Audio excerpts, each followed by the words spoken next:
Hey viewers! Hope you're all doing great. Before I start the story, tell me in the comments which country you're watching from and what time it is there. And if you enjoy my videos, don't forget to hit the like button and subscribe. The Forgotten Queen who ruled men in the desert. The desert holds its memories differently from the sea. Waves wash things away. But sand remembers. If you listen closely, you can almost hear it whisper through the ruins of Palmyra, that old city of columns and gates, where sunlight burns gold at dawn and fades into purple shadow by dusk. Once, this was a crossroads of the world, a place where caravans from Persia, India, and Arabia met Roman merchants and Greek scholars. And among its marble streets, in the 2nd century after Christ, a girl was born who would one day be called the Forgotten Queen who ruled men in the desert. Her name was Zenobia. She was born around the year 240 CE, in the city of Palmyra, in today's Syria, during a time when empires trembled and power changed hands as easily as the desert wind changes direction. Palmyra was then under the Roman sphere, but it was not Rome. It was a world between worlds, Semitic in its heart, Greek in its education, Roman in its laws. A city of translators, merchants, camel drivers, and scholars. Its gods had many names. Its coins bore Latin letters but Eastern symbols. Zenobia's early life was likely filled with languages and stories. Greek myths, Aramaic prayers, Roman law. She belonged to a noble family, possibly of Arab origin, and some ancient writers said she claimed descent from Cleopatra VII, the last queen of Egypt. Whether that was true or not, the image pleased her, for Cleopatra was the archetype of beauty, intellect, and defiance. Imagine the young Zenobia walking under the stone archways of Palmyra's grand colonnade. Her sandals brushing dust stirred by caravans loaded with silk and spices. Imagine the voices around her, traders speaking in Greek, Nabatean, Latin, and Arabic. She was born in a city that never slept, a city whose wealth came from movement, from connection. And it was this city that shaped her. Palmyra sat between two giants, Rome in the west and Persia in the east. For centuries it had balanced them both, serving as a neutral ground for trade and diplomacy. Its people were pragmatic. Its rulers were cautious.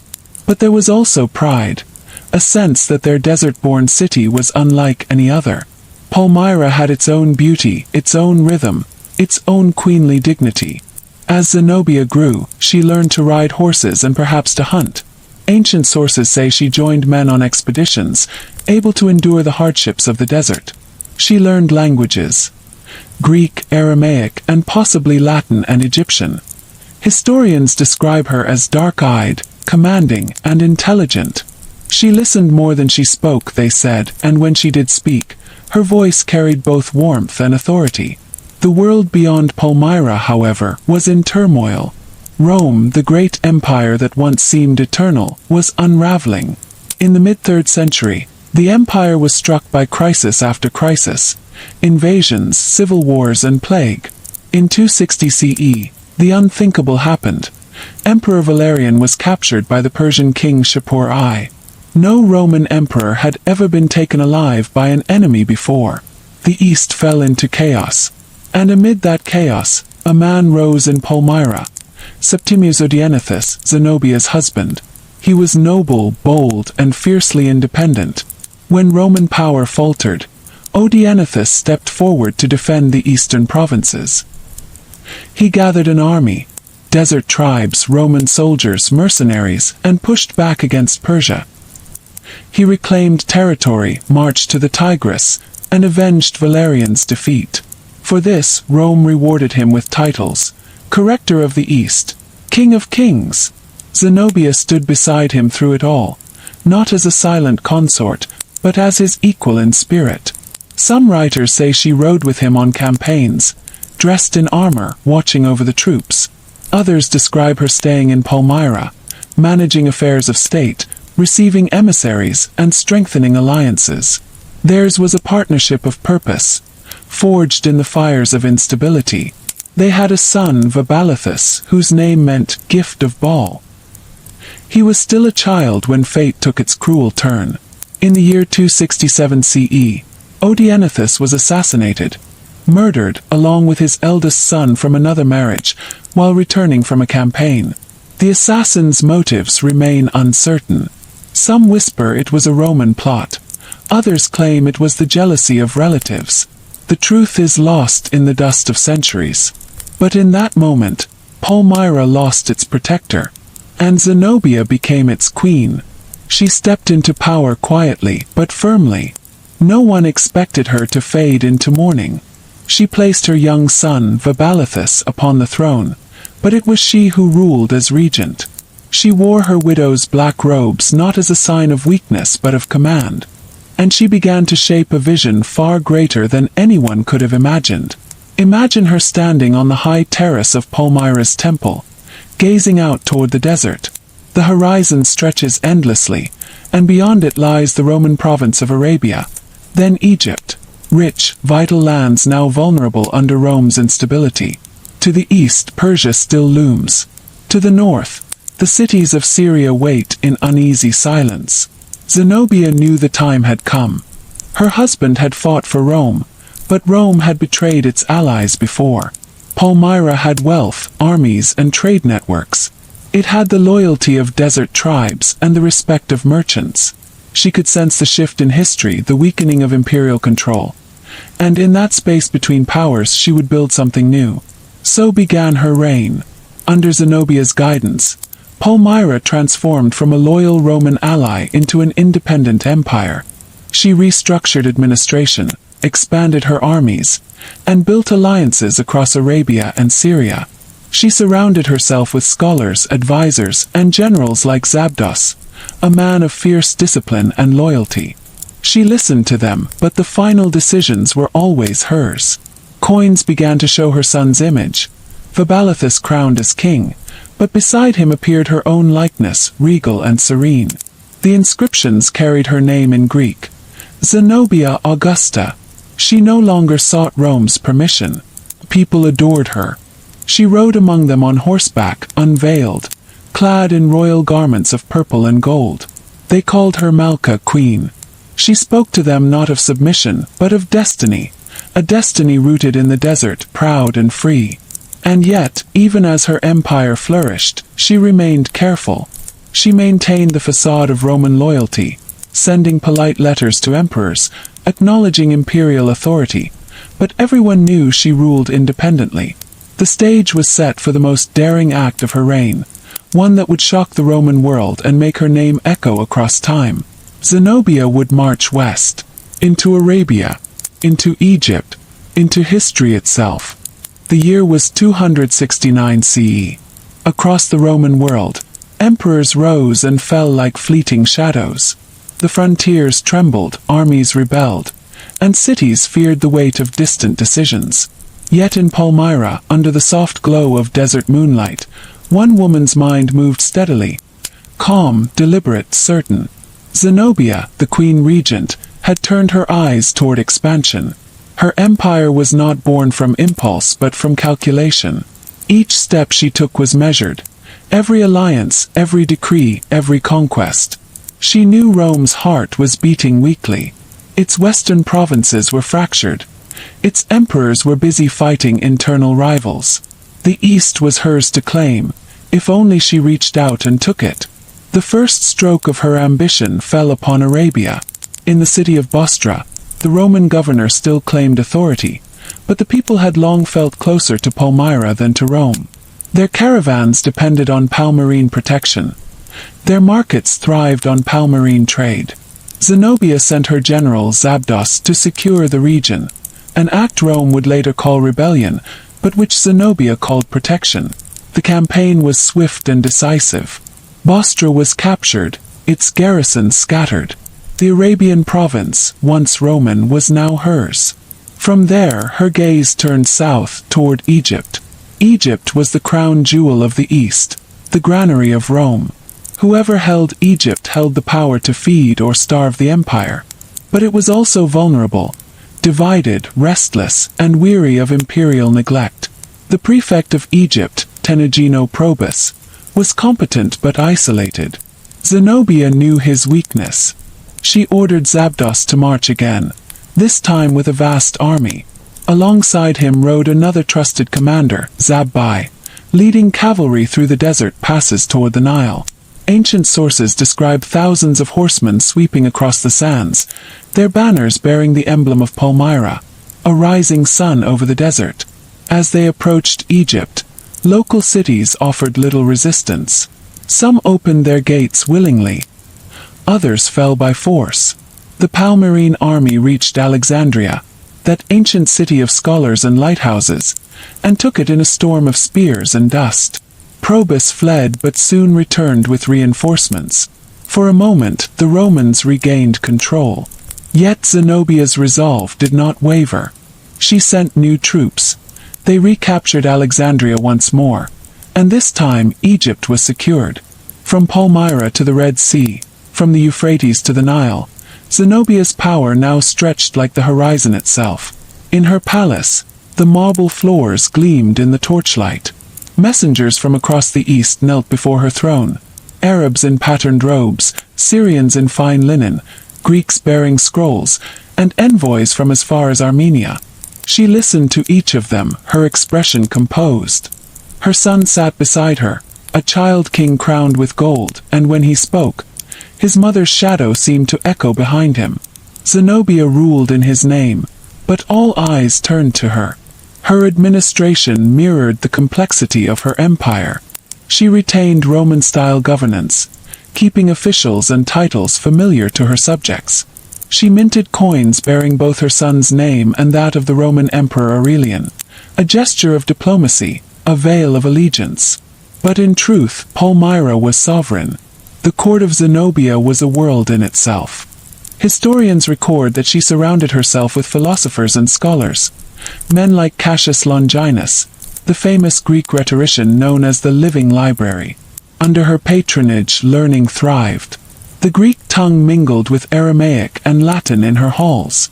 She studied philosophy, history, and theology. Some said she read Homer and Plato. Others claimed she debated scholars on the nature of divinity. And yet, beneath the grace and learning, there was iron. Zenobia governed firmly. Taxes were fair but strictly collected. Soldiers were disciplined. Trade routes were secured with patrols. The desert tribes, once a threat to caravans, were now loyal to her through negotiation, gifts, and marriage alliances. She was not only a queen of cities but of sands, commanding both the merchants and the nomads. She was a woman in a world of men, but no one dared to underestimate her. The Greek historian Zosimus would later write that she was, in beauty the most striking of women, in prudence the wisest, and in valor the bravest. Others called her Phronimos, the prudent one, Andrea, the woman of courage. Her contemporaries were astonished by her endurance. She rode for miles beside her troops, ate simple food, and drank only water. And yet she possessed majesty. When she entered a city, she did so upon a white horse, surrounded by guards with silver lances and crimson cloaks. The people cheered her name, Malka Zenobia, the queen of Palmyra, mistress of the East. Her dream was not small. She wanted more than survival. She wanted legitimacy. In the great cities she captured, she restored temples, appointed local leaders, and claimed descent from Cleopatra to link herself to Egypt's royal past. Some say she even took the title Augusta, the same used by Roman empresses. To Rome it was provocation. To her it was destiny. Back in the Roman capital, Emperor Aurelian had just taken the throne. He was a soldier, stern and efficient, determined to restore unity. When word reached him that a desert queen had taken Egypt, Syria, and Arabia, all while using his name on her coins, he understood the message. Zenobia's empire was no longer an illusion. It was real, and it challenged the very idea of Rome. In the desert nights, under the flicker of oil lamps, Zenobia and her advisors debated the future. Should they strike north into Anatolia? Should they fortify and hold what they had? The queen's voice was steady. She believed the time for hesitation was past. Palmyra would rise not as Rome's servant, but as its equal. A second empire, eastern and proud, born of desert strength and ancient wisdom. So she ordered new campaigns to secure Cappadocia and Galatia, lands rich in trade and history. Her generals obeyed, and Palmyrene banners advanced once more, crossing mountains and plains that had once been Roman heartlands. Everywhere she went, she left behind not chaos but order. Cities under her rule prospered. Roads were guarded. Markets thrived. The people did not curse her name. They whispered it with awe. For in a time when emperors fell like broken idols, Zenobia stood unshaken. A woman ruling in a man's empire, commanding legions, issuing laws, deciding the fate of nations. And yet, even as her dominion grew, a shadow began to form beyond the horizon, a gathering power she could not ignore. Rome was stirring. The Emperor Aurelian was preparing to march. Listen. Let the desert winds quiet for a moment, and picture Palmyra again. Golden, trembling with light beneath a soft sun. The markets hum. The columns glow. But somewhere beyond those colonnades, a new power begins to stir, quiet as breath, the power of Zenobia. By now she had become queen, not by conquest but by circumstance and strength. Her husband, King Odenathus, had been murdered under mysterious conditions. Ancient sources speak differently. Some whisper it was a political plot, others say it was an assassination during a campaign in Emesa. The details fade through time, but one thing is clear. When Odenathus fell, Zenobia did not crumble. Her son Vabalithus was too young to rule. The throne could have been seized by Roman administrators or local generals. But Zenobia stepped forward, veiled yet fearless, and declared herself regent. Her authority began not from rebellion, but from survival. The court bowed, the armies followed, and the desert kingdom waited to see if she could rule in the shadow of a murdered king. Her first moves were deliberate. She strengthened Palmyra's defenses and secured its alliances. The Roman Empire, weakened by chaos and civil war, could not pay full attention to this distant queen. Their emperors changed faster than the seasons. Their legions were scattered and exhausted. Zenobia understood this, and she used the silence of the empire to grow her own strength. She began to gather loyalty not just from Palmyra, but from the vast lands around it, Syria, parts of Mesopotamia, and Arabia. Her generals, Zabdos and Zabbai, were fierce and disciplined. Under their command, Palmyra's army became one of the most organized in the east. But Zenobia's rule was not only about the sword. In her court, she maintained the brilliance of culture and intellect. Historians, poets, and philosophers gathered under her patronage. They called her the new Cleopatra, though she was proud and distant from such comparisons. She was fluent in Aramaic, Greek, and Egyptian. Some said she could ride for miles beside her soldiers, wearing armor beneath her silk robes. The Roman writer Zosimus would later describe her as temperate and disciplined. She drank only water, ate sparingly, and held her dignity like a crown. Her beauty was legendary, but it was her composure that commanded awe. She ruled not with seduction, but with intellect and order. Palmyra began to shine brighter than ever, its streets filled with merchants from Persia and India, its temples echoing with hymns to Bel and Balshaman. But beneath this beauty, a transformation was happening. Zenobia was no longer content to be Rome's client queen. She began to dream of independence. In the years around 270 CE, Zenobia made her move. She sent her generals south into Arabia, where she crushed rebellious tribes and secured the trade routes. Then she turned west toward Egypt. Egypt, the jewel of the Roman East, the land of grain and gold. Rome's control over Egypt was weakening. The governor there, Tenagino Probus, was loyal to the emperor, but his resources were few. Zenobia's armies marched swiftly, crossing Sinai and entering the Nile Valley with precision. They took Alexandria, the city of scholars and ships. The Roman response was quick but fractured. Probus managed to push her forces back temporarily, but Zenobia's general Zabdos returned with reinforcements and seized the city again. This time it was permanent. Palmyra now controlled Egypt. For a moment the world shifted. The queen of the desert had taken the breadbasket of Rome. Zenobia's empire stretched from the sands of Arabia to the shores of the Nile. It was not rebellion, not yet. She still issued coins in the name of her young son, Vabalithus, beside the Roman emperor's image. But everyone understood what it meant. She ruled as an equal, not as a servant. Back in Palmyra, the people adored her.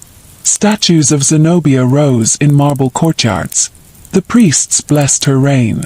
She walked among scholars and commanders as if born to it. And yet, within her heart, she must have known how fragile it all was. The Romans would never allow such independence to stand. In Rome, a new emperor had risen, Aurelian. Unlike his predecessors, he was not easily distracted. He was a soldier first, a reformer second. His eyes turned toward the east, where the news of Zenobia's growing empire had reached him. But the desert is patient.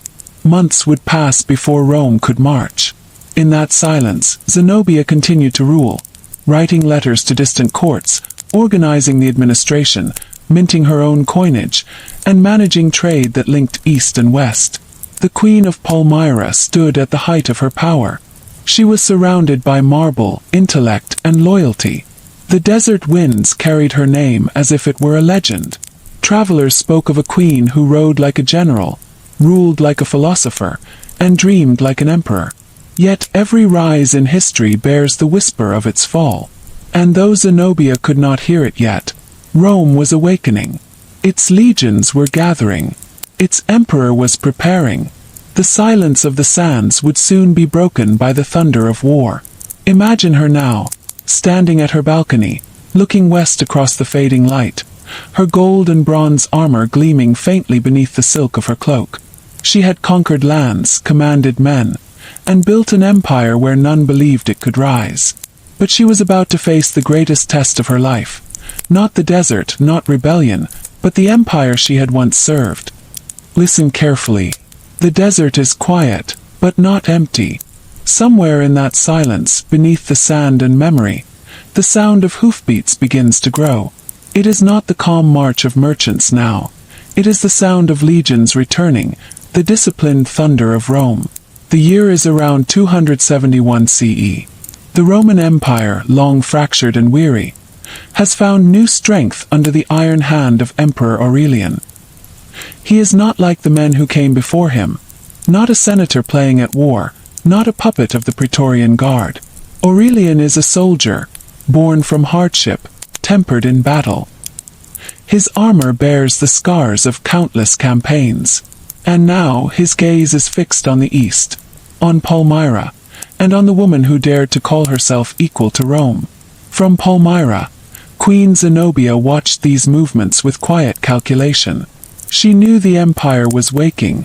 She could almost sense its breath across the sands. But she was not afraid. Her armies were strong, her commanders loyal, and her people believed she was chosen by the gods. She had built something extraordinary. Not only an empire but an identity. Palmyra had become a symbol of what the East could be without Rome's chains. The banners of Zenobia fluttered in Egypt, Arabia, and parts of Asia Minor. Her coins bore her son's image beside that of Aurelian, a delicate balance of submission and sovereignty. But soon that balance would crumble. Aurelian sent word, not of diplomacy, but of warning. His message to Zenobia was short, almost cruel in its clarity. You must surrender Egypt and the East to Rome, or I will come and take them myself. Zenobia replied with calm defiance. You are master of the West, and I of the East. It was not mere arrogance. It was conviction. The voice of a ruler who believed her destiny had been written across the sands of Syria, carved into the marble of Palmyra's temples. And so war began. Aurelian's legions moved eastward through Asia Minor, crushing resistance town by town. Cities that had pledged allegiance to Zenobia's empire fell in silence or in flame. The discipline of Rome was merciless. Aurelian restored order with an iron will, earning the title Restitutor Orbis, the restorer of the world. Meanwhile, Zenobia prepared for what was coming. Her generals, Zabdas and Zabbai, fortified positions along the Euphrates. The desert was their ally, the heat their weapon. Supplies were hidden in oases, routes mapped across the endless dunes. When Aurelian's forces approached Antioch, one of the jewels of Zenobia's dominion, her army was waiting. The Battle of Imi followed, fierce, swift, and devastating. Ancient writers tell us that Zenobia's general, Zabdos, used cunning desert tactics. His cavalry, lighter and faster, struck the Romans hard, driving them into confusion beneath the scorching Syrian sun. For a moment, it seemed the Palmyrene army would prevail. Dust and shouts filled the air. The bronze gleam of Roman shields shimmered through the haze. But Aurelian, patient and calculating, feigned retreat. He lured Zenobia's cavalry into pursuit, deeper, faster, until their horses began to tire in the heat. Then the Roman counterattack struck. The reversal was brutal. Palmyra's forces, exhausted, could not regroup. Zabdos was forced to retreat. Antioch fell. Still Zenobia did not falter. Her army regrouped at Emesa, another stronghold of her rule. There she tried again to hold the line. The fields near Emesa became the site of another confrontation. The Roman legions met the Palmyrene host, cavalry against infantry, banners against spears. Zenobia's forces included archers from the desert tribes and armored cavalry. The cataphracts, their horses and riders sheathed in metal. They shone beneath the sun like living statues. But the Roman discipline proved too strong, and again, after long hours of struggle, the Palmyrenes were broken. She withdrew to Palmyra, her beloved city, her final refuge. Within those golden walls, she gathered what strength remained. The temples, once alive with merchants and priests, now held soldiers and refugees. The statues of gods seemed to watch in silence as their queen prepared for siege. Aurelian followed, but not with hatred. Even his letters show a kind of admiration. He saw in Zenobia something rare: dignity, intelligence, courage. But admiration could not stop empire. Rome could not share its crown. The siege of Palmyra began. The city was surrounded. The desert that had once protected Zenobia now trapped her. The supply lines were cut. The wells began to dry. Inside the city, Zenobia remained composed. Ancient accounts say she moved among her soldiers, encouraging them with quiet resolve. Her voice never trembled. She reminded them that Palmyra was not merely a city. It was their pride, their freedom, their identity. But hunger and fear began to spread. The Romans closed in like a tightening circle. Zenobia decided on one final, desperate act. With a small escort, she fled eastward toward the Euphrates, hoping to reach the Persian court. If she could seek refuge with the Sasanian king, perhaps she could rebuild her strength and continue the fight. The desert, though, was not kind this time. Aurelian's cavalry pursued her relentlessly. Near the banks of the Euphrates, they caught her. Exhausted, regal even in defeat, dressed not as a fugitive but as a queen, Zenobia was captured. The empire she had built in defiance of Rome was now dust on the wind. But even in chains, her story did not lose its grace. She was taken before Aurelian, the emperor who had crushed her army and broken her city. The scene, described by later historians, is filled with tension. The Roman soldiers stood in silence as Zenobia faced him. She neither begged nor wept. She spoke calmly, explaining that her advisors had urged her toward war, that she had done what she believed was best for her people. Aurelian saw not a traitor, but a sovereign, proud, intelligent, and composed. He spared her life. Her generals, however, were executed. Palmyra, after a brief revolt, was destroyed. Its temples burned, its streets silent. The desert reclaimed the empire of the queen. Still Zenobia lived, and that in itself became a legend. The desert has fallen quiet once more. The wind carries only whispers of what was. The clash of armies, the cry of riders, the shimmer of an empire that rose and fell like a mirage. The queen of Palmyra, Zenobia, once ruler of cities and empires, now rides not at the head of her army, but in the custody of the Roman legions. The journey westward began under guard. Silent, harsh, unrelenting. The same roads that once brought her trade and tribute now carried her in defeat. But Zenobia remained composed. The Roman historian Zosimus would later note her restraint, her dignity even in chains. At every stop along the way, people came to see her, the queen whose name had filled the East, who had ruled like a goddess in the desert. She did not look broken. Her eyes were calm, her bearing proud. The soldiers around her, hardened by battle, began to whisper among themselves. Admiration, curiosity, perhaps even pity. The march was long. Through Syria, across Asia Minor, through the provinces that had once been hers. When she passed through Antioch, once her stronghold, the city watched in silence. No jeers, no cheers, only awe. For even defeated, she seemed untouched by humiliation. Aurelian, meanwhile, continued toward Rome, carrying with him the symbols of restored empire, the treasures of Palmyra, the banners of victory, and the living emblem of his triumph, Zenobia herself. In the spring of 274 CE, Rome was ready for its spectacle. The triumph of Aurelian would become one of the grandest celebrations the empire had seen in years. The streets were lined with citizens, garlands hung from balconies, incense thick in the air. Musicians played, priests chanted, soldiers marched. And then the queen appeared.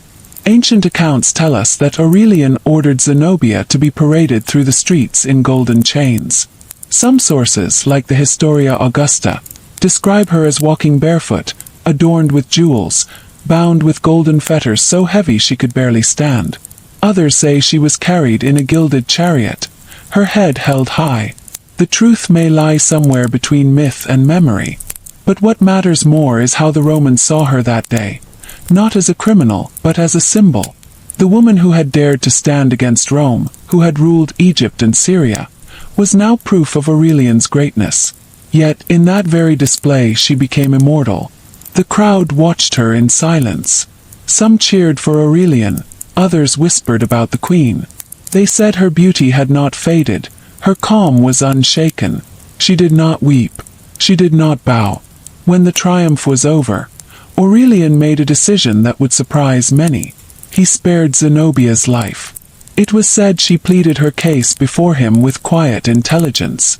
She spoke not like a supplicant, but like a philosopher, explaining that her actions were guided by counsel, by the chaos of empire, by duty to her people. Aurelian, practical and not without mercy, chose leniency. Perhaps he admired her courage, or perhaps he saw more value in her living legend than in her death.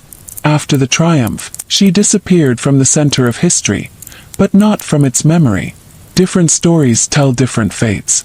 Some say she lived in a villa in Tibur, modern Tivoli, granted lands and comfort. There, she is said to have married a Roman nobleman, her children raised as Roman citizens. Her lineage, according to later traditions, mingled with that of the Roman aristocracy. Others claim she lived quietly, her days spent in gardens, her evenings surrounded by books and philosophers, as she had always loved. It is said she became a patroness of art and learning. Her home filled with scholars who remembered her as the wise queen of the East. No ancient record mentions her death. She faded into the pages of history like a figure stepping into the mist. Her last words, her final years, her resting place all lost to time. But her legend endured.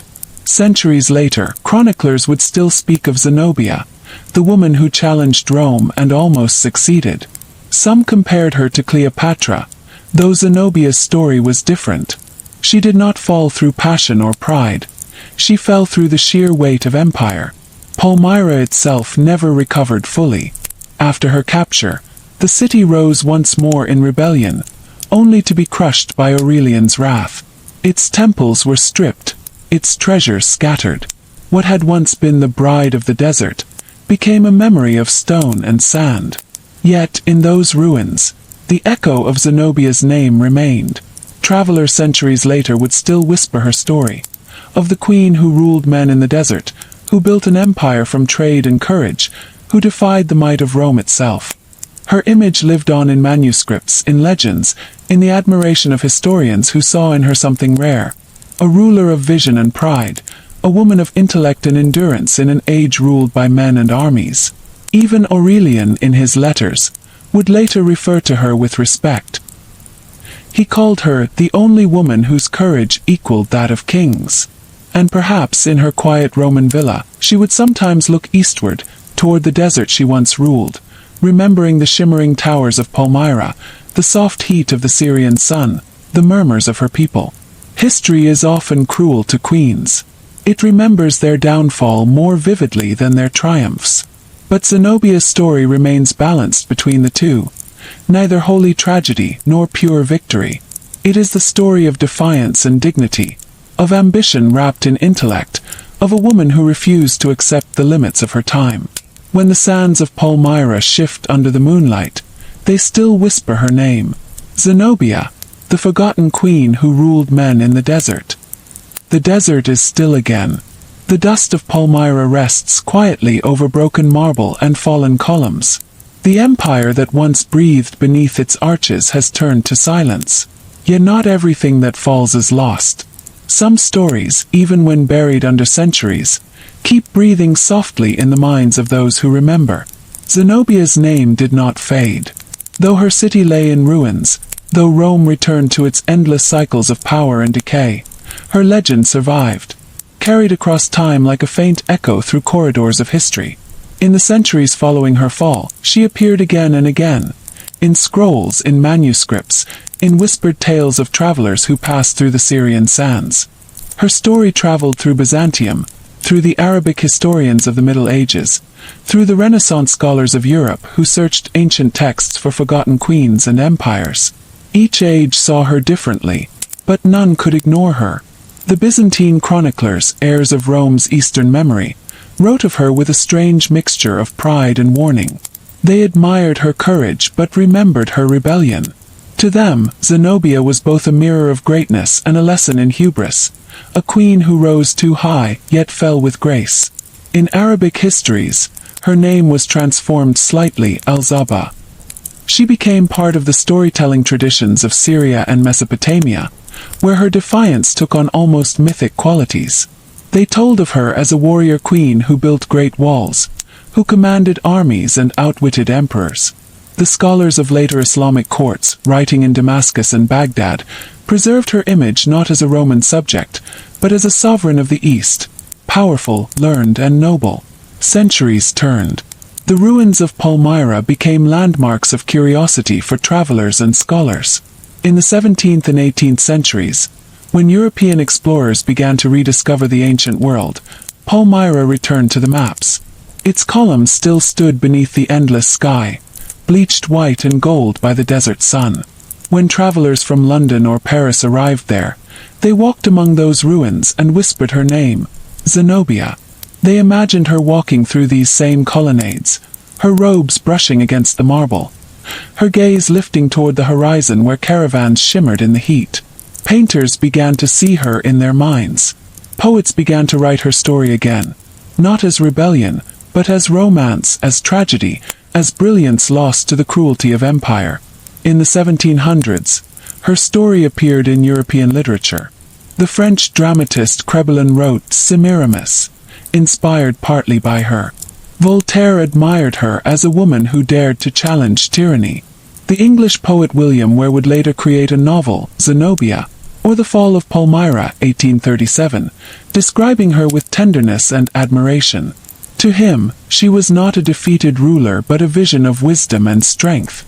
Artists of the Romantic era were fascinated by her, a queen of courage, intellect, and beauty, whose fall symbolized the eternal conflict between freedom and empire. The ruins of Palmyra, painted in warm tones of gold and shadow, became the silent stage of her memory. In these paintings, the columns stood like frozen witnesses, the desert stretched endlessly behind them, and somewhere in that vast silence, Zenobia's spirit seemed to linger. Calm, proud, eternal. Even historians began to soften their view of her. Where early Roman accounts called her ambitious and rebellious, modern scholarship saw intelligence and leadership. She had not risen from vanity. She had risen because her people needed order when Rome was chaos. Her empire had given structure to the East when the West had nearly fallen apart. Archaeologists uncovered coins bearing her son's name, Vibalathus Augustus, minted alongside Roman emperors. Tiny circles of metal that told of a balance once briefly possible between two worlds. Palmyra itself, though ruined, continued to reveal traces of her reign. Inscriptions, reliefs, fragments of statues that once adorned her palaces. Each discovery whispered a little more of her truth. Even the modern scholars of Syria and Lebanon claimed her legacy with pride. They called her the first Syrian queen to rule an empire, the embodiment of Arab strength and intelligence in an ancient age. Her name appeared in academic journals, in cultural exhibitions, in the stories told to children about the greatness that once existed in the desert. And still, through all this, her image never hardened into myth alone. It remained human, a woman of intellect, discipline, and resilience. She had ruled with reason, not cruelty. She had built alliances through conversation and respect. She had preserved learning when others turned to conquest. Her city had been a bridge between East and West, a place where Greek met Aramaic, where Roman roads ended and Persian trade began. Perhaps that is why her memory survived when so many others disappeared. She belonged not to one empire, but to all who value courage in the face of power. As centuries passed, Zenobia became a symbol beyond time. In the age of revolutions, she was celebrated as a heroine of liberty. In the age of empires, she was remembered as the queen who stood against domination. In the modern age, historians saw her as a woman who redefined leadership in a world ruled by men. And now, when you look upon the ruins of Palmyra, even as they stand scarred by war and time, her presence can still be felt.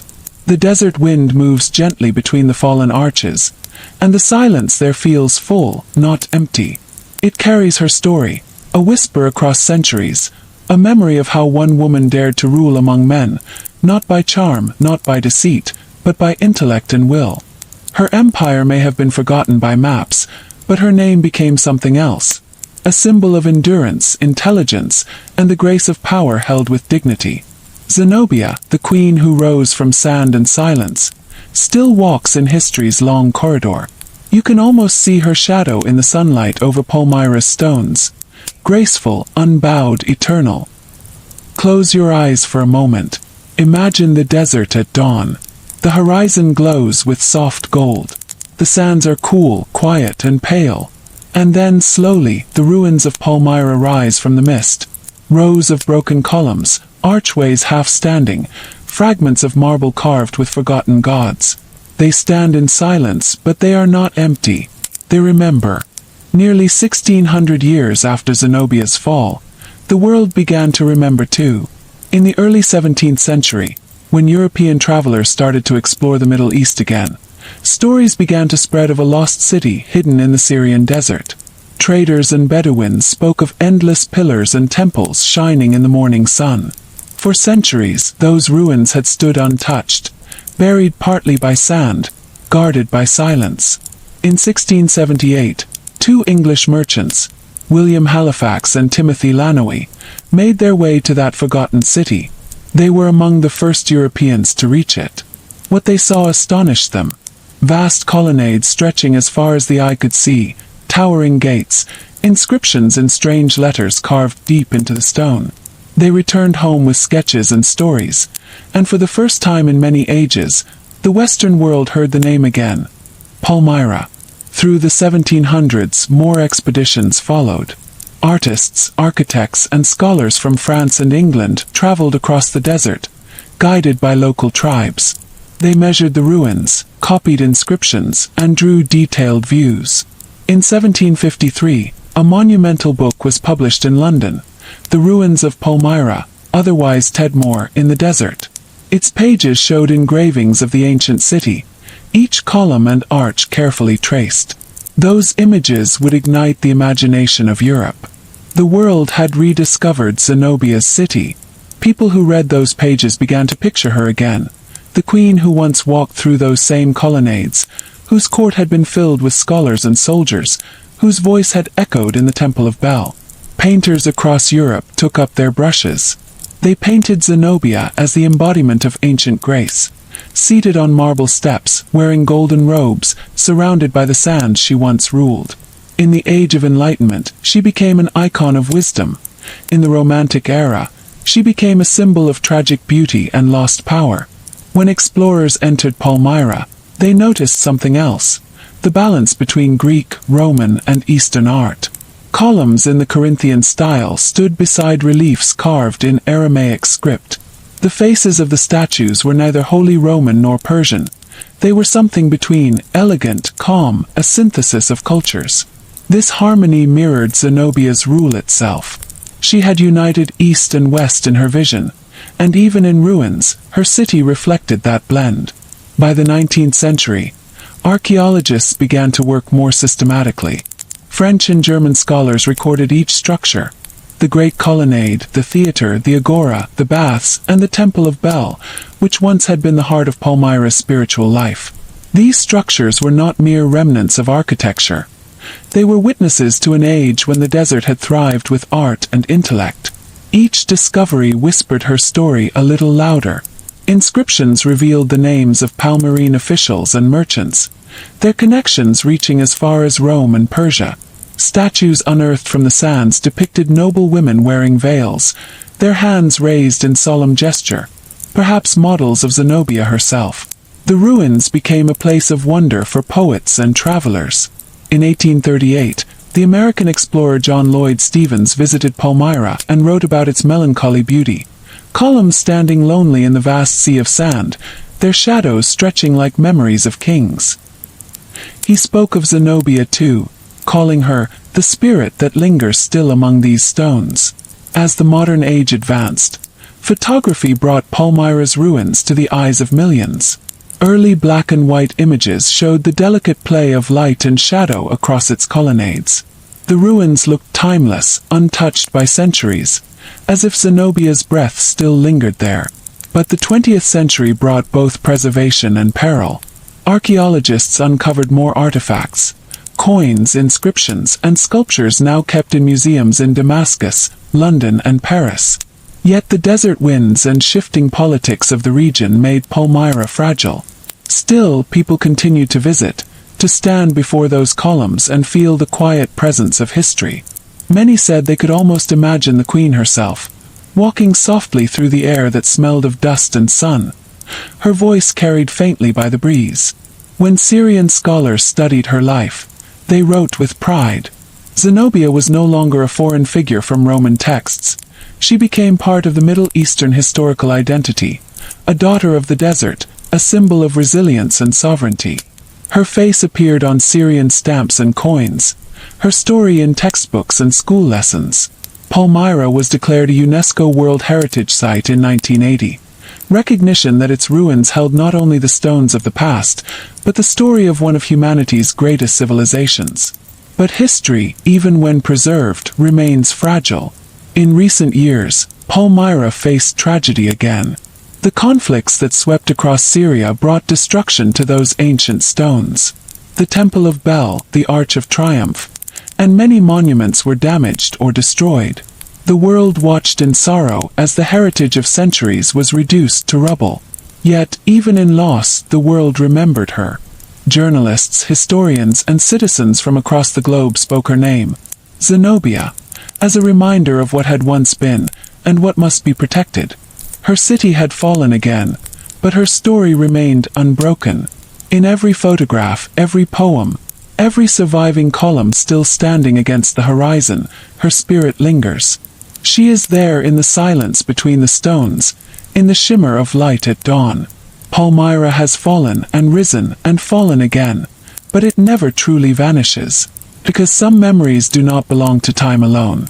Zenobia's name, carved once in the hearts of her people, now belongs to all who seek to remember what dignity looks like when the world turns against it. And so, when you picture the ruins of Palmyra beneath the endless Syrian sky, remember the queen who once ruled there. Her city was more than marble and trade. It was an idea, a vision that beauty, intellect, and courage could thrive even in the harshest sands. The ruins still whisper that truth. softly, endlessly. The story of Queen Zenobia did not end in the sands of Palmyra. It began to travel, quietly at first, through manuscripts, letters, and travelers' tales. Then, as centuries turned and civilizations changed, her voice grew louder, echoing through the chambers of time. Imagine the rustle of parchment in a scholar's study in Rome. A historian bends over a candle, reading the words of ancient chroniclers, Zosimus, Vopiscus, and others who had written of the Queen of the East. They described her with awe. Intelligent, brave, fluent in many tongues. Some even said she descended from Cleopatra, though that claim was more legend than truth. Yet it revealed something important. The world needed to connect her to greatness, to a lineage of women who ruled in a world of men. Throughout the Middle Ages, her name flickered faintly in chronicles. Monks copied her story in Latin, sometimes calling her Septimia Zenobia. In their accounts, she became a moral example, sometimes of pride, sometimes of courage. Medieval Europe, cautious and pious, viewed her rebellion against Rome through the lens of faith and order. They could not quite decide whether to condemn her or to admire her. Then came the Renaissance, an age that adored the rediscovery of antiquity. Artists and writers sought out forgotten heroes, and among them, Zenobia's story glowed again. Painters in Italy began to depict her as a noble prisoner, standing tall in chains before Emperor Aurelian. They painted her not in despair, but with serene dignity. The brushstrokes caught the quiet defiance in her eyes, a queen who had lost her throne but not her grace. In Florence, the painter Giovanni Battista Tiepolo created a great canvas, The Triumph of Aurelian. Amid the grandeur of Rome's victory procession, he placed Zenobia at the center, radiant and calm, her head lifted despite her captivity. She became the silent heart of the scene, defeated yet unconquered in spirit.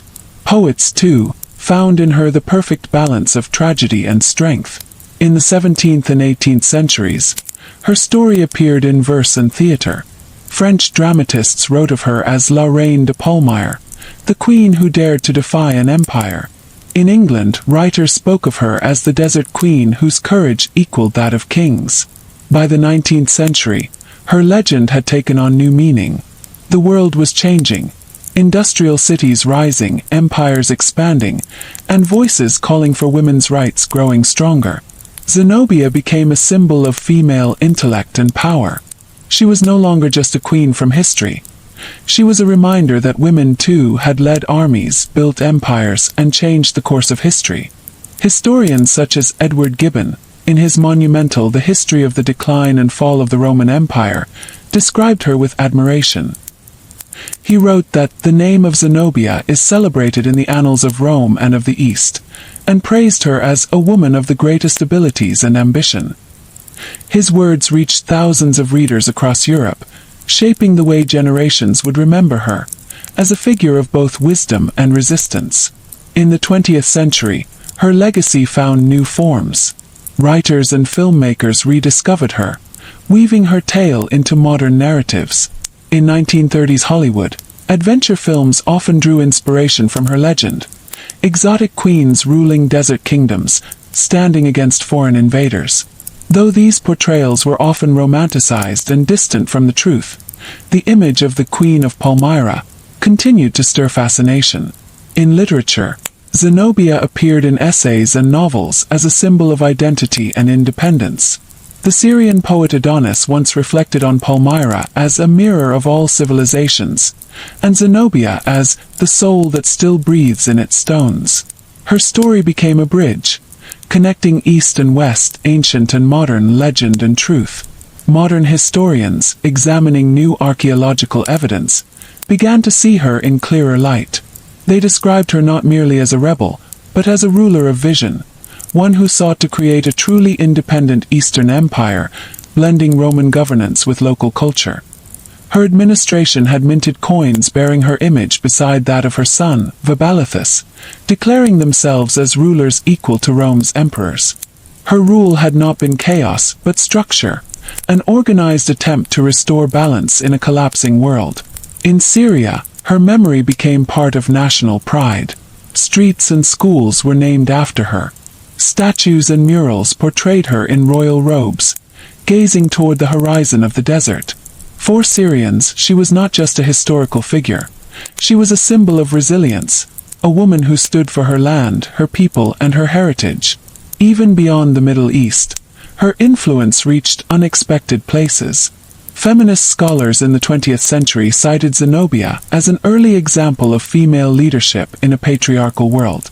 Universities in Europe and America began to include her story in studies of ancient queenship, governance, and empire.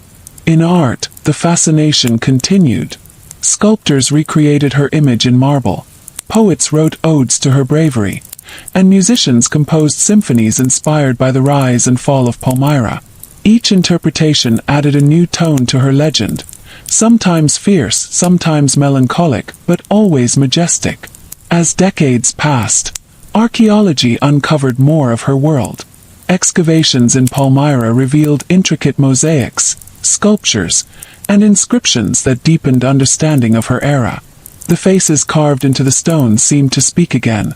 Merchants, nobles, priests, the citizens of the city she had once ruled. Each artifact drew the modern world closer to the truth of who she had been.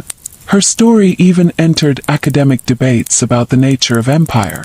Scholars compared her rule to that of other powerful women, Cleopatra, Boudica, Hatshepsut, each standing as a testament to how leadership transcends gender, geography, and time. And still, her name appeared in art, film, and fiction. The idea of Zenobia, beautiful, wise, defiant, became timeless. In 2015, when Palmyra was threatened again by war and destruction, the world remembered her with new urgency. Newspapers called her the Queen of Lost Cities. Her name became a rallying cry to preserve history, culture, and memory itself. Artists painted her anew, not in chains but rising from dust, standing before broken columns, holding a torch for civilization. Zenobia had once stood against Rome. Now, centuries later, she stood against forgetting. Her presence, though ancient, felt strikingly modern. In an age where voices seek to reclaim their histories, Zenobia's story is not merely an echo. It is a call, a reminder that strength and wisdom are not bound by time, and that beauty lies not only in victory, but in endurance. In the silence between history's pages, her footsteps can still be heard. Soft, steady, sure. The sun over the Syrian desert does not forget easily. Even when empires vanish, even when names are erased from scrolls and stones, the light remembers. It touches the same ground each morning, the same golden dust that once bore Zenobia's footsteps.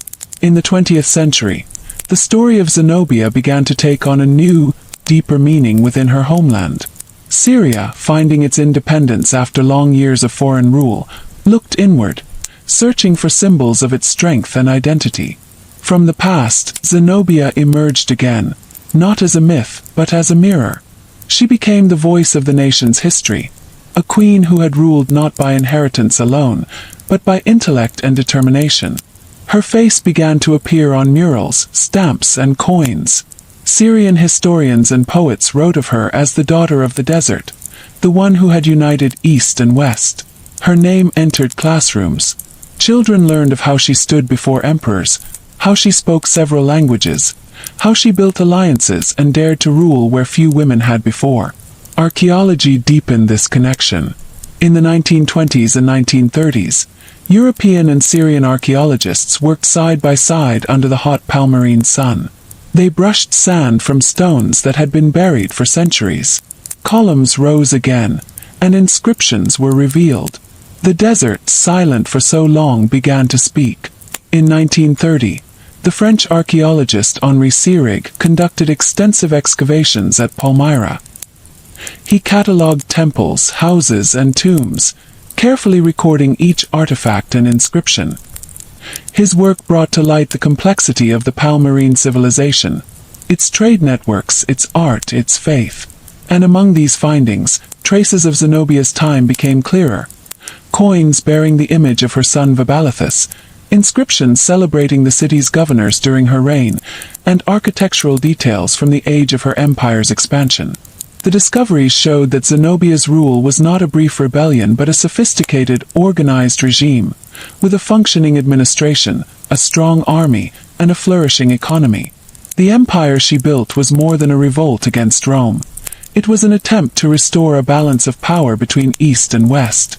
By the 1950s, as Syria established itself as a modern nation, Zenobia's image found new purpose. She was invoked in speeches, literature, and art as a symbol of independence and dignity. A woman who had refused to bow, even when facing one of history's mightiest empires. Her story began to echo through the voices of Syrian writers. The poet Nizar Qabbani once wrote of the desert's queens, of those who wore crowns of courage and silence. Though he never named her directly, many readers felt Zenobia's presence within his words, the quiet strength, the regal defiance, the enduring grace. The ruins of Palmyra became a site of pilgrimage, not for religion, but for remembrance. Tourists came from across the world, walking between the colonnades, standing before the great arch, gazing up at the Temple of Bel. They would pause, sometimes in silence, trying to imagine what it had been like when Zenobia ruled, when the city had been alive with markets and music, with the hum of trade and the murmur of scholars. Local guides, often from families who had lived near the ruins for generations, told her story softly, as though passing down an ancient prayer.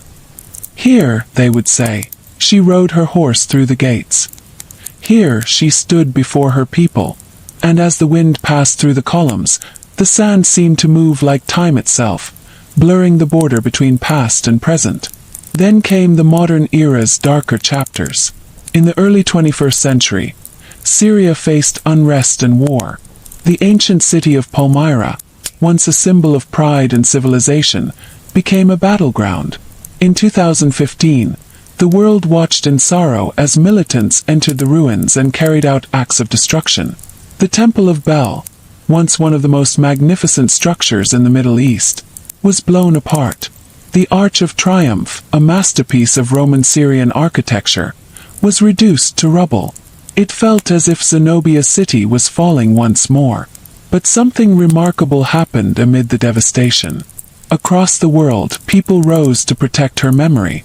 Archaeologists, artists, and historians united, not with weapons but with images, data, and technology. Using thousands of photographs, digital teams reconstructed 3D models of Palmyra. What the desert had lost, the world tried to preserve in memory. Syria's own citizens, even in exile, spoke of Palmyra as a living part of their identity. Social media carried their words, their memories, their pride. They destroyed the stones, one Syrian scholar said, but not the soul of Zenobia. The ruins had become a symbol not only of ancient greatness but of modern resilience. The columns, though scarred, still stood in places. And under the same vast desert sky, the silence still carried her story. For archaeologists, Palmyra remains one of the most precious windows into ancient civilization. Each new excavation, each fragment recovered, reveals the depth of Zenobia's world. The trade routes that connected her empire to India, Persia, and China. The inscriptions written in Greek, Latin, and Aramaic. The art that blended East and West in graceful symmetry. In museums across the globe, from London to Damascus, artifacts of Palmyra rest in glass cases, quiet and luminous. Each piece tells a small part of the story. A fragment of a marble face, a gold coin, a clay tablet bearing her city's name. Visitors lean close to the glass. They read the inscriptions. They whisper the name of the woman who once ruled there. And even in those hushed museum halls, the desert seems to breathe again. The past does not end. Wait. Every scholar who studies her reign, every artist who paints her image, every Syrian child who learns her story in school, all become part of the same thread of memory. The thread that stretches from Palmyra's shining columns to the present day. Queen Zenobia, ruler, scholar, rebel, mother, has become more than history. She is a bridge between centuries, between the world that was and the world that still dreams of freedom and pride. And so the desert holds her. Gently, endlessly. The sands may shift. The empires may fall, but her story endures like the quiet hum beneath the wind. When the world grew louder with modern noise, cities, cars, politics, machines, Zenobia's story became quieter, but it did not disappear. It lingered in the corners of books, in the quiet halls of universities, in the hearts of artists and dreamers who found in her the reflection of something timeless. A woman who had dared to rule her world and lost everything with grace. In the 20th century, historians began to look at her story with new eyes. No longer content with the Roman accounts that called her ambitious or rebellious, scholars from across the Middle East began to re-examine her life through her own land's perspective. They saw not a villain of empire, but a visionary who sought balance between the East and West, between cultures, between powers, between the human desire for freedom and the world's demand for control. Syrian historians describe Zenobia as Al-Malika al-Mansiya, the forgotten queen. But as her story returned to light, she was no longer forgotten. Women in Arab universities began to study her as an early example of leadership. She became a subject of discussion in classrooms, her name spoken softly but proudly beside those of great kings and philosophers. She was no longer just a figure in history books. She became an inspiration, a symbol that leadership could belong to intellect, not merely to lineage or gender. In the 1960s and 1970s, when movements for women's equality were spreading across the world, writers found in Zenobia a powerful archetype. Feminist scholars in both the West and the Arab world began to draw parallels between her story and the struggles of women in leadership. They saw in her defiance not rebellion for its own sake, but the expression of thought, the courage to imagine governance beyond the boundaries of what was allowed. The historian Ross Burns, in his study of Palmyra, described her as a leader who fused pride of heritage with a capacity to act on the world stage. Others called her the philosopher queen of the desert. Her life invited reflection, how power, when guided by intellect, could unite rather than divide. Artists, too, rediscovered her. In Damascus and Beirut, theater groups staged plays about her life. Soft-voiced performances lit by candlelight, set against minimal backdrops that echoed the emptiness of the desert. In these retellings, she was portrayed not as a conqueror but as a thinker, a woman sitting beside a map, tracing the lines of her empire, whispering of justice, trade, and beauty. In Paris, an opera was composed in her name, La Reine de Palmyre. Its notes carried the echoes of the desert winds, the clash of swords, and the quiet sorrow of a queen facing her fate. The music told what history often could not, the emotion behind the stone and parchment. By the end of the century, Zenobia had become a global symbol of cultural dialogue. Historians and political thinkers used her story to illustrate how civilizations meet and merge, not through conquest, but through coexistence. Palmyra had once been that place, a crossroad where caravans from India met those from Rome, where Greek scholars debated with Syriac priests, where art and philosophy blended freely. Modern Syria, with its mosaic of cultures and faiths, began to see in Zenobia's city a reflection of its own past and hope. Museums in Damascus featured exhibits titled Palmyra, City of Zenobia. Within them, artifacts gleamed under soft lights. Fragments of columns, carved faces of merchants, tiny coins that once bore the queen's likeness. Visitors walked slowly, their reflections gliding across the glass, a quiet dialogue between the living and the long-departed. Her presence was also felt in literature. The Syrian novelist Colette Khoury once wrote that Zenobia was not born to conquer, she was born to remember. In that line was the truth of her legacy, not in the wars she fought, but in the ideals she carried. She ruled for knowledge, for dignity, for the preservation of a world that could blend cultures without erasing them. As the 21st century began, her story reached new mediums. Documentaries were produced, academic conferences held, and countless online articles written. Even in digital space, her image appeared, in virtual reconstructions of Palmyra, in 3D renderings of her temples, in forums discussing her reign.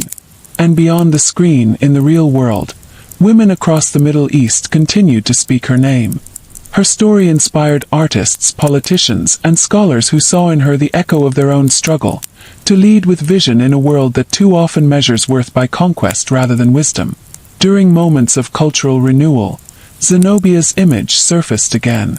In Syria, murals painted on school walls showed her holding a scroll, not a sword. Statues depicted her standing before the ruins of Palmyra, not as a ghost of the past, but as a guardian of memory. Her face, serene and steady, became an emblem of endurance, the reminder that even in loss, dignity can survive. Her name appeared in modern poetry once more.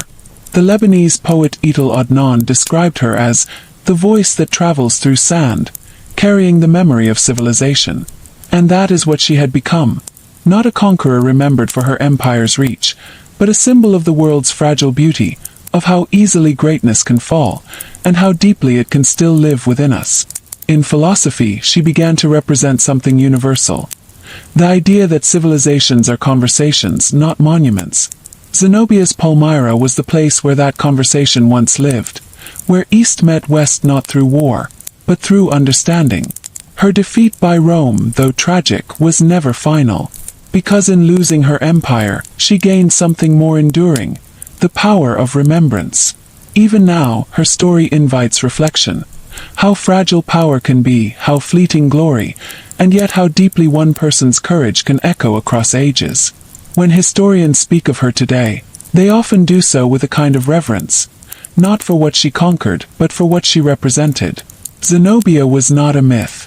She was real, her voice recorded in history, her city standing beneath the same stars that shine today. And because of that, her memory endures not as fantasy, but as fact, a truth written in the quiet language of time. Centuries had passed, and the once bustling streets of Palmyra lay quiet beneath the relentless sun. The towering colonnades and grand temples that had once echoed with the footsteps of merchants, scholars, and soldiers now stood in solemn silence. Yet even as the city decayed, it kept her memory. Zenobia's presence lingered in the stones themselves, faint but unwavering, etched into the very fabric of her empire. Archaeologists of later ages uncovered fragments of her life, pieces of inscriptions, remnants of statues, and coins marked with her image. Each artifact told a story of a queen who had once defied Rome, who had commanded armies, and who had ruled with both intellect and courage. Standing among these ruins, one could almost hear the quiet whisper of history, telling of her brilliance and her resolve. In museums far from the desert, scholars displayed busts of noblewomen, coins stamped with her likeness, and carved reliefs from the Palmyrene temples. These remnants were more than objects. They were echoes of a queen whose influence refused to fade. Her story, once only recorded by Roman historians, was now preserved in 1,000 small ways. In stone, in gold, in parchment. And yet, the desert still held her most intimate legacy.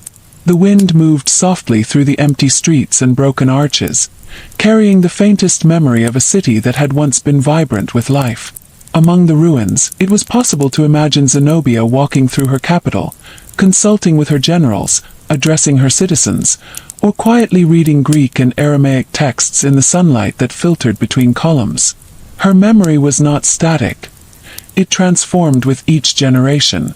In the Middle East, she became a symbol of strength, wisdom, and leadership, a queen who had once united East and West under her command. Travelers and poets recounted her tale under starlit skies, while European scholars of the Enlightenment marveled at the ruins, drawing maps and sketches that captured the imagination of the modern world. Palmyra, though broken, spoke of Zenobia's enduring presence. Its stones, its inscriptions, its very layout carried traces of her vision, a vision of a prosperous, cultured, and resilient city. Even as empires rose and fell around her legacy, the Queen of the Desert remained alive in memory, a reminder that greatness is not measured solely by power but by the echoes it leaves behind. The story of Zenobia, once buried under layers of dust and empire, continues to move through our modern world like a slow, steady breath. Every few years, a new discovery, a new restoration, or a new book brings her back into light, reminding the world that memory is never truly lost. It only waits to be remembered. In the quiet rooms of museums, where glass separates the present from the past, her world still lives. Visitors in Damascus, London, or Berlin pause before the statues of Palmyrene nobles, their carved faces framed by delicate curls of stone. The women wear rich veils, their eyes almond-shaped, calm and distant. Their jewelry, necklaces, brooches, rings, is carved in such precision that it seems they might move if you stared long enough. Many of these faces were sculpted during Zenobia's reign. They carry her age's elegance, the confidence of a city that believed in its place at the center of the world. Historians often describe Palmyra as the crossroads of civilizations, and Zenobia as the mind that understood what that meant. She was neither wholly Roman nor Persian. Her rule reflected the spirit of her city, open, intelligent, and proud of its diversity. She was fluent in Greek and Latin, spoke Aramaic, and understood Egyptian and Arabic tongues. In her court, philosophers debated with merchants, and poets recited verses beside generals. This was her genius, to make knowledge and diplomacy the tools of power, not only the sword. When archaeologists began to translate the Aramaic inscriptions found near the Temple of Bel and the Agora, they uncovered records of laws, dedications, and trade agreements from her era. They showed that her government was not chaos but carefully structured, a mix of local governance and imperial order. Her administration preserved Palmyra's traditions while extending its reach across regions. Each inscription became a whisper from her time, revealing how she maintained an empire built not only on ambition but on the shared trust of her people. In modern historical research, Zenobia's reign has come to symbolize a question that still haunts empires today. What happens when independence meets power?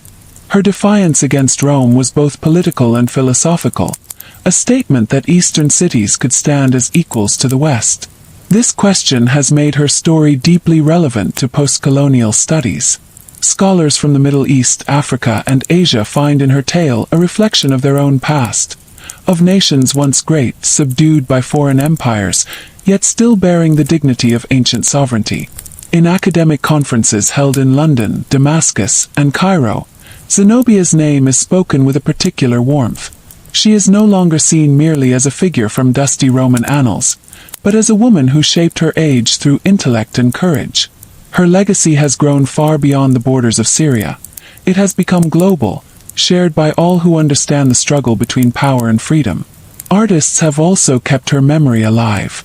In the late 20th and early 21st centuries, exhibitions dedicated to women of antiquity often include her portrait beside Cleopatra, Hatshepsut, and Boudica. But while those queens are remembered through monuments and pyramids, Zenobia's monument is her city, a city of light and silence, carved from desert stone. Her presence appears even in literature written thousands of years after her time. Poets speak of her as the desert's last light. Novelists recreate her court, and playwrights reimagine her dialogue with Aurelian. Two minds facing each other not as conqueror and captive, but as opposites in philosophy. Even today, filmmakers and artists dream of telling her story in full, not as fantasy, but as the raw and human tale of a woman who rose from the sands to challenge the greatest empire of her time. There are documentaries that begin with the ruins of Palmyra at sunrise, the light sliding across ancient stone, the wind whispering over broken arches. The narrator's voice tells of Zenobia's birth, her marriage to Odenathus, and the golden years of her rule. Viewers watch the city come alive again, recreated through animation, the queen's likeness imagined from old statues. It feels almost real, the murmur of her people, the echo of her horses, the glint of her crown. But perhaps the most powerful legacy she left is not in art or research. It is in the way her story continues to remind people of resilience. After the devastation of Palmyra during the recent wars, many Syrians saw Zenobia as a symbol of survival. Just as she rebuilt her empire from loss once, so too could her descendants rebuild from ruins again. Her story became a quiet anthem, that destruction is never final when memory remains. When archaeologists returned to Palmyra after the conflict, they found damage and silence, but they also found hope. Stones could be placed again. Columns could rise. The desert, patient and eternal, still waited. International teams joined to restore what was lost, using modern technology, drones, lasers, and careful digital modeling, to reconstruct the details of ancient structures. Each piece restored was an act of defiance against forgetting, a gesture of respect to Zenobia City. In 2021, when part of the Arch of Triumph was reconstructed, people gathered under the soft golden light of the setting sun. The restored columns gleamed again. For a moment, it felt as if time had bent backward, as if Zenobia City was breathing once more. A child, holding her father's hand, looked up at the arch and asked, "Is the queen coming back?" Her father smiled quietly. "She never left," he said. "That is the truth of her story. Zenobia does not belong to the past. She belongs to every time and place where dignity endures against force, where knowledge stands against ignorance, and where memory refuses to fade. In every book that bears her name, in every scholar's whisper, in every stone of Palmyra, she continues to live, not as a ghost, but as a presence. She remains, calm, eternal, and waiting beneath the desert sky." In the soft stillness of time's corridor, Zenobia's story bends toward its quiet twilight. The empress who once ruled a desert empire, who defied Rome's steel and law, found herself far from the sunlit sands of Palmyra, a captive walking through foreign lands. The journey from the east to the heart of Rome was long, grueling, and heavy with symbolism. Chains did not hang from her wrists in the way poets imagined. Her true chains were silence and exile, the stripping away of her language, her people, her city. Each step westward carried her farther from the rhythms of her homeland, from the rustling palms and the gold light of morning that once crowned her throne. Ancient chroniclers disagree about what became of her. Some claim she was paraded through the streets of Rome in golden chains during Emperor Aurelian's triumph, a living symbol of his victory over rebellion. Others said she was spared, that the emperor, struck by her composure and grace, granted her a villa near Tivoli, where she lived out her remaining years as a philosopher, teaching her children and conversing with scholars. The truth lies somewhere between history and legend. But the image of her standing in Aurelian's chariot procession, calm, proud, her eyes fixed not on the jeering crowds but on the distant horizon, remains one of the most haunting scenes in Roman history. Imagine the streets of Rome that day.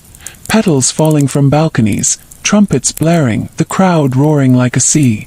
Behind the chariot rolled the spoils of Palmyra, gold, silks, marble statues, and at the end of the procession Zenobia.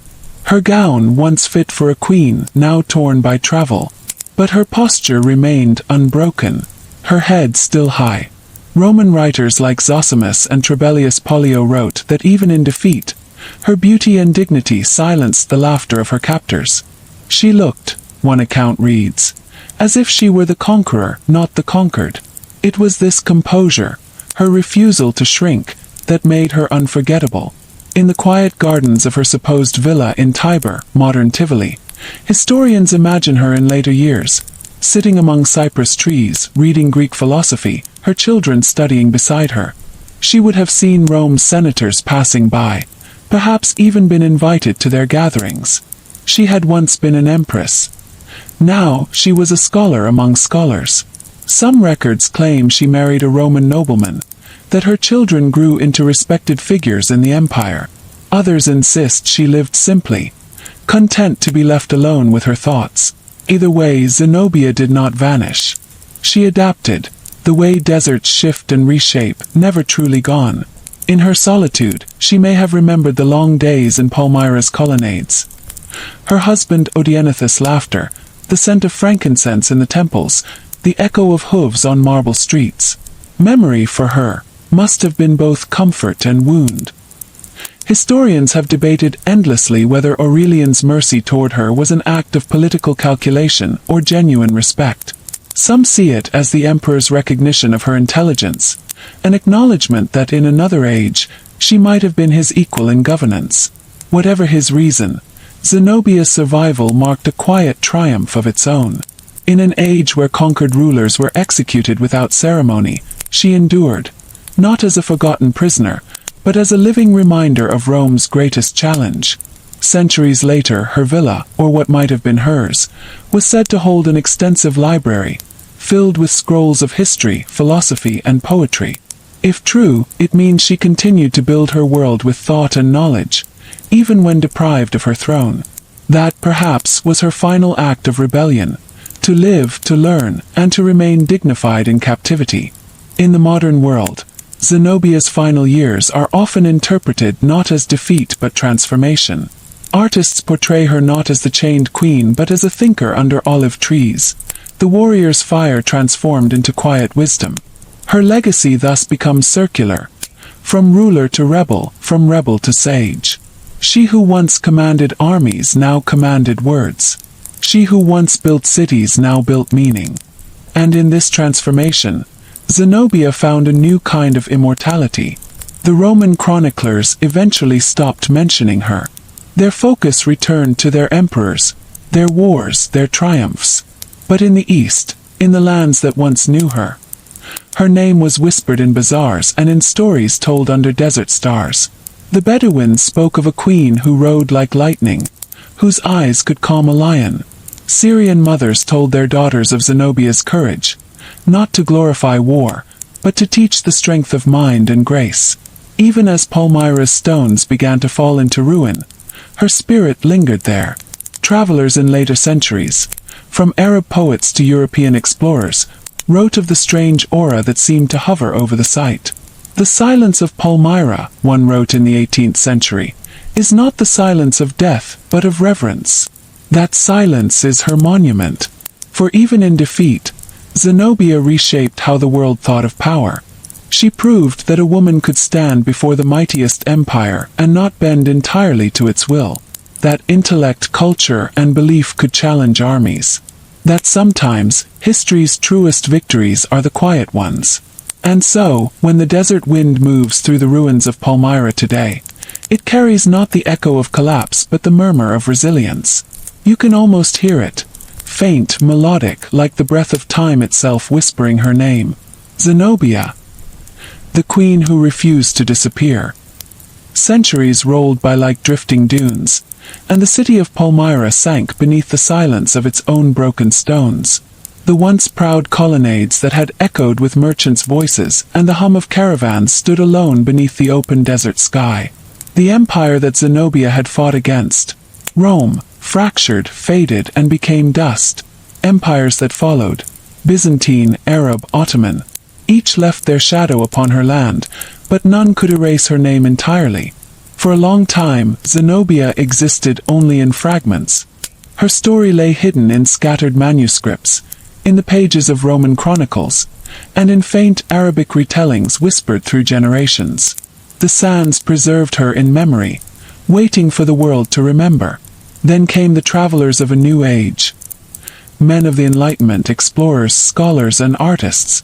In the 18th and 19th centuries, when Europe turned its gaze eastward, Palmyra emerged once again into the world's imagination.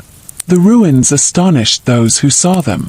Long colonnades of pale limestone rising against the endless blue of the Syrian sky, the Temple of Bel stretching across the desert floor, the haunting symmetry of arches that had once framed processions of queens and kings. When Western travelers reached the site, they found inscriptions carved in Greek, Aramaic, and Latin, fragments of an empire that had once connected worlds. Among these remnants, the name of Zenobia appeared again, faint but immortal. She was no longer merely a Roman rebel queen in their eyes. She became the embodiment of an ancient mystery. Beauty, intellect, and courage preserved in the heart of the desert. Poets began to write of her. Painters imagined her triumphal entry into Rome, not as a captive but as a goddess of defiance. Historians of the 19th century, from Gibbon to Mommsen, retold her life in grand tones, turning her rebellion into a symbol of the East's resistance against imperial arrogance. In their words, Zenobia was more than history. She was a myth reborn. The Romantic era, with its fascination for lost civilizations, adored her. She was painted in flowing silks, seated upon marble steps, her eyes filled with both sorrow and light. She appeared in operas and novels, the Queen of Palmyra, who ruled with both sword and soul. Every artist found something different in her. For some, she was the warrior who fought empires. For others, the scholar who loved Greek philosophy. For still others, the tragic woman undone by fate. Yet beneath all the invention, her truth remained. The stones of Palmyra, the letters of Aurelian, the Roman accounts, they spoke of a real woman, born into a world where power was never meant to belong to her, and yet she claimed it with brilliance unmatched. In the Arab world, too, her legend endured. She was not seen as a Roman subject but as a Syrian queen, a daughter of the desert who defended her land's independence. In Damascus and Homs, her name was taught with pride. She became a symbol of identity, of what the East once was. Proud, learned, radiant. Modern historians revisited her life with more care, separating myth from record. Yet even the coldest academic language could not dim the aura of her story. They found in her rule an echo of something unique, a balance between intellect and might, between ambition and grace. Archaeologists continued to uncover Palmyra through the 20th century. The city's ruins were mapped, its temples restored, its inscriptions catalogued. Each discovery added another piece to Zenobia's world. Her council halls, her marketplaces, her royal avenues. You can still walk them today, tracing her footsteps where colonnades meet sky. Standing amid those pillars, one can almost sense her presence, not as a ghost, but as a memory that refuses to fade. The air carries the whisper of history, warm and dry, moving softly through the ruins as if still alive. In the 20th century, as women across the world began to seek their place in politics, scholarship, and leadership, Zenobia returned to public consciousness once more. Historians and writers began to call her one of the first feminist figures of antiquity, not because she fought for a movement that did not yet exist, but because she lived the truth of equality long before it was spoken aloud. She ruled as a queen when women were meant to remain unseen. She commanded armies, negotiated with kings, and spoke multiple languages fluently. She read philosophy, studied law, and believed that intellect could build empires just as surely as force. In her, modern readers found an ancient reflection, a reminder that power and wisdom have no gender. When the Syrian war of the 21st century brought devastation to Palmyra once again, the world watched in sorrow. The ruins, those timeless pillars of her legacy, were damaged, some destroyed.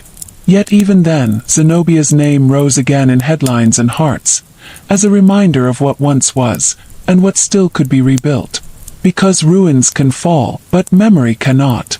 Her image appeared in art galleries, her story in documentaries and films, her name spoken once again with reverence. From the Middle East to Europe to the Americas, she was rediscovered as one of the most remarkable rulers in ancient history. Every age finds a new meaning in her life. For the scholars of Rome, she was a rebel. For the Romantics, a tragic heroine. For the modern world, she is endurance itself, proof that dignity and intellect survive the fall of empires. Today, if you stand in the Syrian desert as the sun sets behind the columns of Palmyra, the air seems to shimmer gold and red. You can almost see her, the queen in her chariot, her dark eyes fixed on the horizon, her veil lifted by the wind. She does not fade into the distance. She becomes part of it. And as the stars begin to rise, her empire, though gone in stone, glows quietly in memory, brighter than the ruins that once bore her name. She remains the queen of that eternal desert, where history and legend intertwine like light and shadow, where silence is not emptiness but reverence.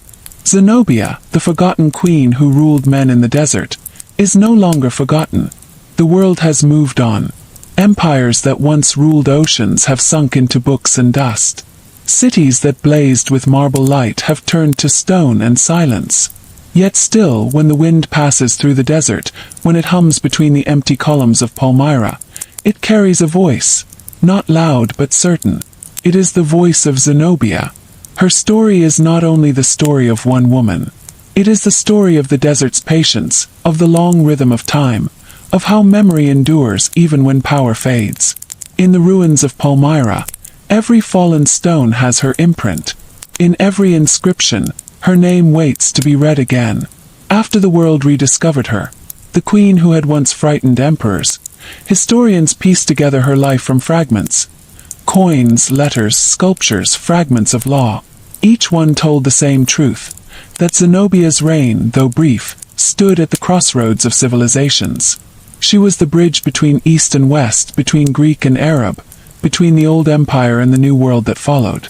The Palmyrene Empire lasted only a few years under her rule, but in those years, she reshaped history's imagination.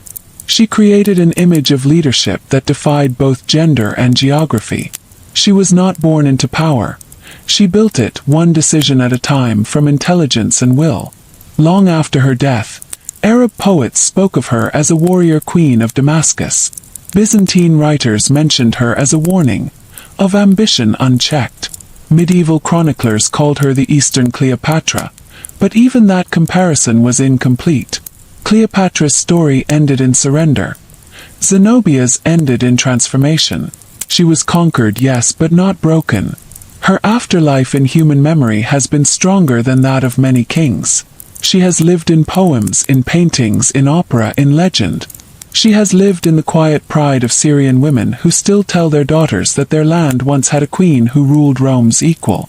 In the modern day, when the ruins of Palmyra once again suffered under war, her name rose on lips across the world. Journalists, archaeologists, teachers, artists, all speaking of Zenobia, not as a relic, but as a symbol of resilience. Her memory became a thread connecting past to present, pain to strength. It is said that in the last light of dusk, when shadows stretch across the stones of her old city, the desert seems to remember her shape, the curve of her chariot, the flutter of her royal cloak, the calm tilt of her face. It is not imagination. It is history remembering itself. Zenobia reminds us that empires crumble, but courage does not. That power built on intellect and belief is stronger than that built on fear. That even when history writes you as the defeated, memory can rewrite you as eternal. And perhaps that is why she lingers.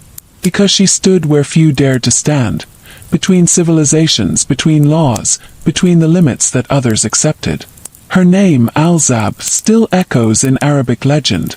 The queen who spoke many tongues, who rode with the wind, who faced Rome without trembling. Even in folklore, she is portrayed as wise and radiant, her mind as sharp as the desert horizon. In the stones of Palmyra, archaeologists still find pieces of her empire, the busts of noble women carved with dignity, inscriptions written in both Greek and Aramaic, proof of a world that once believed in exchange rather than domination. This was her vision, a world where East and West met not as enemies but as equals. Standing now in that quiet plain, where the wind brushes sand against broken columns, you can sense the scale of what she built and what she lost. The silence of Palmyra is not grief. It is remembrance. Her empire fell, but her idea, that wisdom could rule where violence ruled before, did not. That is the secret of Zenobia's immortality. She does not need temples or armies anymore. She survives in the whisper of the desert, in the lines of historians who still write her name, in every woman and man who believes that strength and grace can coexist. You can feel her even now if you close your eyes. Picture the desert, an endless plain of gold and rose. The columns of Palmyra cast long, thin shadows. The wind moves gently, carrying with it the faint scent of dust and time. Somewhere among those pillars she stands, serene, luminous, unbowed. Her hands rest on the stone, her eyes turned to the west. The sun dips low, and her figure becomes part of the horizon. Breathe slowly. Let the image settle. Let the sound of the desert fill the spaces between thoughts. In this quiet moment, remember her not as a ghost of history, but as a presence. Calm, wise, eternal. Breathe in the stillness. Breathe out the noise of centuries. You are standing where she once stood. You are hearing what she once heard, the heartbeat of the desert, steady and timeless. And now, as the last light fades, imagine her voice. Not loud, not commanding, but gentle, steady, like a soft wind through ancient arches, saying what history has always meant to tell. Empires rise and empires fall. But courage, knowledge, and grace, they remain. Now close your eyes. Take one deep breath. Let the warmth of the desert sun settle on your skin. Let your mind rest among the ruins, not in sorrow, but in peace. For this is not the end of her story.